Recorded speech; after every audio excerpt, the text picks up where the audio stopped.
Et bonjour les amis, alors nous lisons aujourd'hui la suite du livre des Actes des Apôtres. Nous en sommes toujours au chapitre 24, nous allons lire les versets 22 à 27 pour parler d'un procès qui se termine un peu en queue de poisson. Vous vous souvenez que hier, le gouverneur Félix a refusé en fait de donner un verdict après la contre-plaidoirie de Paul et qu'il a repoussé calende grecque, si je puis me permettre l'expression pour un Romain, le jugement final en disant qu'il attendrait que le tribun Lysias de Jérusalem soit là pour qu'ils se mettent ensemble et pouvoir juger l'affaire. Parfaitement au courant de ce qui concernait la voie, Félix les ajourna. Je jugerai votre affaire quand le tribun Lysias sera descendu ici.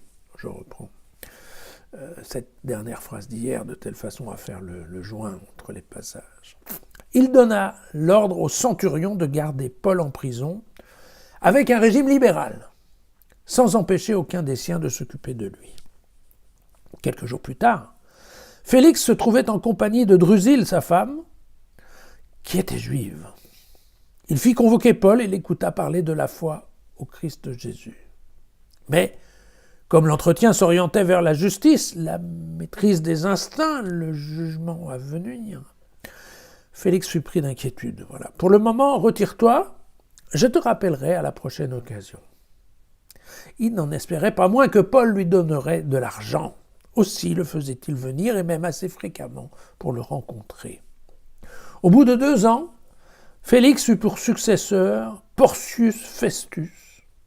Et comme il voulait être agréable aux Juifs, il laissa Paul en prison.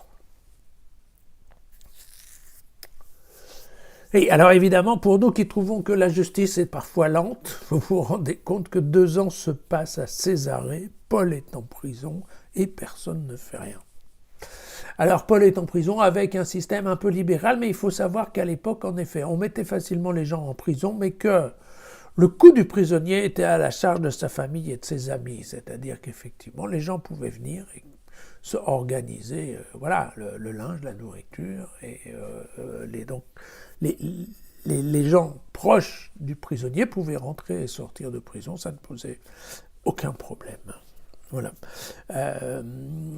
Évidemment, aujourd'hui, ça nous paraîtrait impensable que les conditions d'incarcération soient sur ce style, sans passer par le parloir, mais vous voyez qu'à l'époque, tout était un peu différent.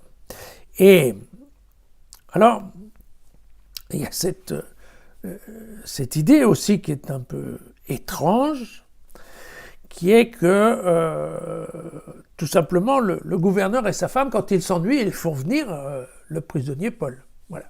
Pourquoi ? Parce que à l'époque, il n'y avait pas de télévision.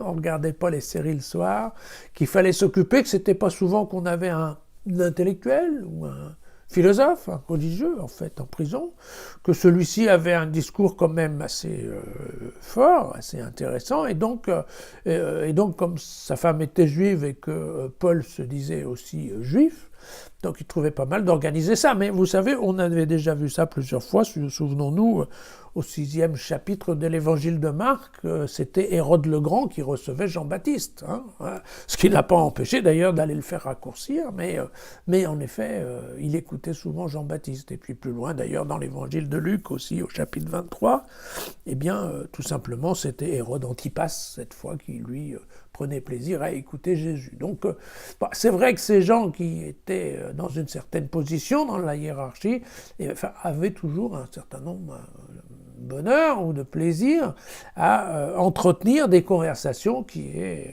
un certain intérêt. Et donc, c'est exactement ce qui se passe ici. Alors évidemment, vous voyez qu'ici, c'est assez intéressant puisque Luc nous parle de Félix comme étant portrait un peu ambigu, avec d'un côté un type qui, premièrement, ne condamne pas Paul, donc rien que ça, ça pourrait être un côté positif de Félix, et qui, deuxièmement, lui laisse globalement une condition d'incarcération qui est assez sympathique, assez légère, assez flexible, voilà. Mais à l'autre côté, c'est qu'il est complètement corrompu. Et que, alors il y a toujours une réputation qui traîne derrière Paul, que comme Paul travaillait, il avait quand même quelques économies, et que...